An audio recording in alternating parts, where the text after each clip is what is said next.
Talking about it makes me want to be able to like reread it and discuss it, but I just remember I don't like it. So why would I want to reread something I didn't like? Hello, my name is Andrew. Welcome to my channel. Today we are going to continue on with the recent reads that I just wanted to have listed on my channel here. I have like a whole playlist of all my recent reads so you can just see in general my thoughts on several different books. I'm just going to talk to you about the next 5 books that I read. The next book that I read was Siege and Storm, which is the second book in the Shadow and Bone trilogy, or I thought it used to be called the Grisha trilogy. I guess they changed it because of the TV show, but I really liked the first book a lot. And then when I first finished this book, I gave this book 4 stars. So actually looking back on it, it's more of like a 3 stars because I just was so bored. Like I was just so bored by the entire book. I actually have an entire spoiler-filled review of the whole trilogy that I will link up there if you want to check it out. I thought I had unpopular opinions, but I guess it's pretty popular to like kind of hate on the Grisha trilogy, Shadow and Bone trilogy, whatever. But yeah, this one, I mean, it's the second book in a series, so I don't want to give away too much here. This is supposed to be like a spoiler-free wrap-up, basically. But I would just call this like, this whole trilogy for me,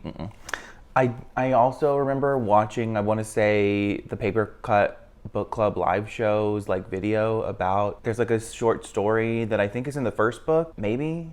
Maybe if you read that, it's supposed to like give more context to Alina or the Darkling, maybe. I didn't read that, so I'm not sure. But I'm just gonna move on to the next book because it was really more of like a 3-star read for me. Then I read The Silent Patient by Alex Michaelides, which I do have that. And this one I actually physically read in a weekend, and I'm just so proud of myself because most of my books are all audiobooks I listen to. But I think I actually read this in like 3 days too, which is just, I gave this 4 stars. I really liked this book. I didn't see the twist coming. It's a thriller. It's about a woman who kills her husband at the very beginning of the book, and then she like won't speak at all, and she goes into this psych ward, and this therapist is like talking to her, trying to get her to talk. It's very psychological, and I like that kind of stuff. And it had it had 3 parts. I really appreciate just like a 3-part book, you know, like a part 1, part 2, part 3. I think every book should just be in like a 3-act situation because it's just a good way to write a book, I think. And each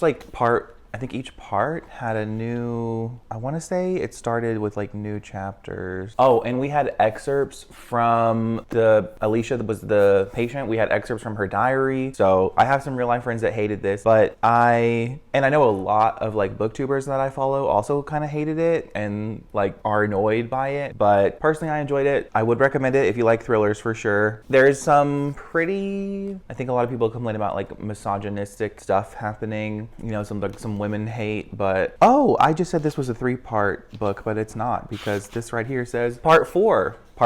So what is this, 5 parts maybe then? It's 5 parts. There's 5 parts. This is a 5-part novel. So I am a liar and you should not trust me. So I would recommend that one for sure. The next book that I read after that was Heretics Anonymous by Katie Henry. So this one is about a kid in high school. Michael, I think was his name. So Michael, he's an atheist. He goes to this like private Catholic school, and it starts off with him in class, and there's like another student, and there's a girl named Lucy in the class who like is being very challenging towards like she's being like very challenging towards like one of the teachers about like Catholicism, and they create like this whole entire group called Heretics Anonymous. And it was just really great to see like all these different people, like all different kinds of people from this like school all getting together and just like becoming friends and like calling out things that were inappropriate at the school, or like just things that, this was a good book. This was a really good book. I really enjoyed this book. I don't really know what else to say about it. I think if that sounds like something that you would be into, then I would definitely recommend it. It was very refreshing to read this because I've been reading so much like fantasy, and this was just like a little simple contemporary. So it was just a lot less brain power to get behind this, and I appreciated it for that. And now I want to read more contemporaries. Like I'm reading a lot of fantasy, and I love fantasy, but I think like I need to kind of get a better balance between like contemporary and fantasy, and also like thrillers, and also I want to read so many books. books. But this was really refreshing to read at the time I read it because I was reading so much fantasy and also kind of being disappointed by some fantasy, and that trend kind of continued. So definitely recommend it. Okay, then I was sent this book so kindly by one of my coworkers. She sent it to me through Audible, and I listened to it in like, what is it, like 2 days? I listened to this in like a 24-hour period, I think. That's Verity by Colleen Hoover. And I have not read any other Colleen Hoover. I have seen lots of stuff on the internet about Colleen Hoover, about her romances, but I gave this one 5 stars because it was just so... All right, let me tell you what it's about. It's about this woman who, and I was like, because it was perfect because I was really like, I don't know why, but I was like, I want to read like a thriller about like an author. Like I'm just very interested in like writing, and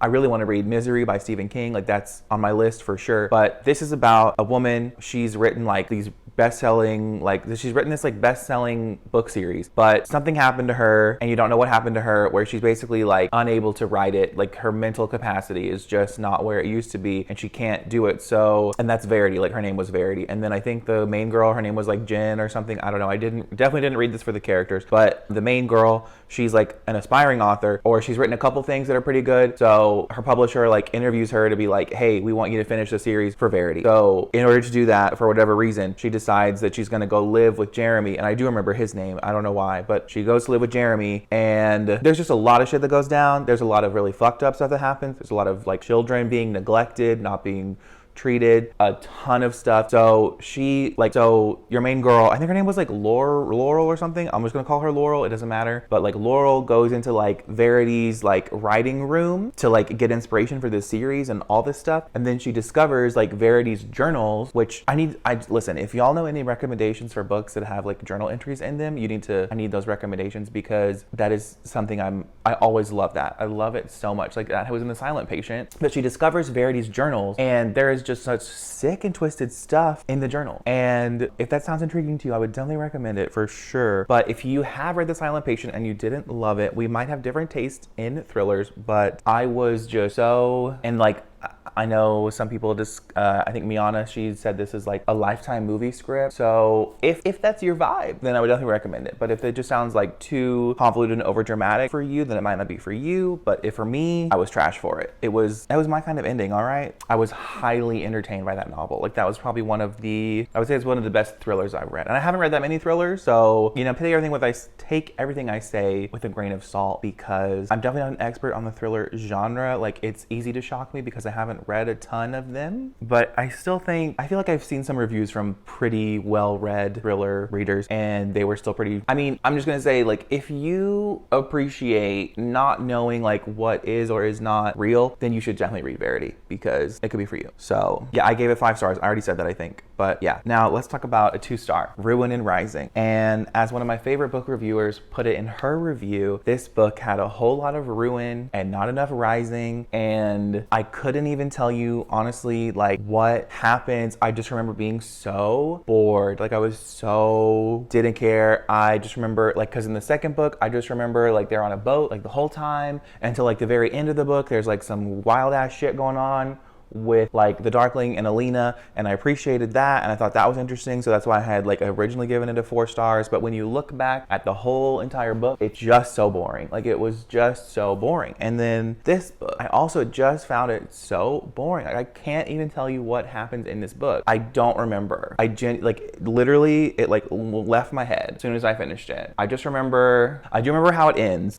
And I think that there's future series that kind of change the ending of this series. So I personally don't really want to, like, I just like, if you're gonna, like, you can't do that. You can't do that. All right. As much as I've discussed Cassandra Clare on this channel, like, you can just skip ahead, because I know, like, I've discussed her so much, but I really appreciate what she's done in her universe, because although people are arguing like the last hours, she's kind of changing like the family tree a little bit. So maybe that wasn't completely planned, but I do feel as though when she finished City of Glass, she had a whole nother story that she wanted to tell. And the Dark Artifices is like, everything that happens in the Dark Artifices changes absolutely nothing about what happens in the Mortal Instruments. And the Dark Artifices is so reliant, and all the events happening in it make absolute perfect sense based on the events in the Mortal Instruments. So if you're gonna take your series, Miss Bardugo, and you're gonna have a certain ending to it, and because I was spoiled for King of Scars, all right, like I was spoiled for the ending. Everybody's saying that it's like 2 stars until the very end. Like, that's kind of how I felt. That's not how I felt about Shadow and Bone, though. I enjoyed Shadow and Bone the whole entire way through. Like, I enjoyed Shadow and Bone. That's my favorite book by Leigh Bardugo, Shadow and Bone. Anyways, yeah, how are you gonna like just change the ending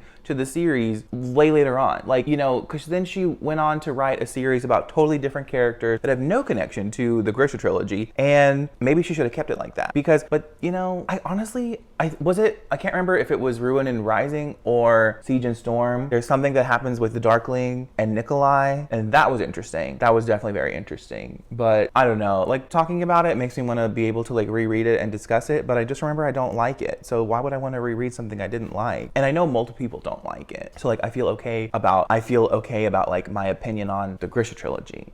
But I don't know. So those are all 5 books I'm going to discuss in this video. I would love to know your thoughts on any of the ones that I mentioned, any books you read recently. I'll leave my Instagram, Goodreads, Twitter, all that's going to be in the description. So I'd love it if you'd follow me, hit me up, message me. Have a great day. Bye.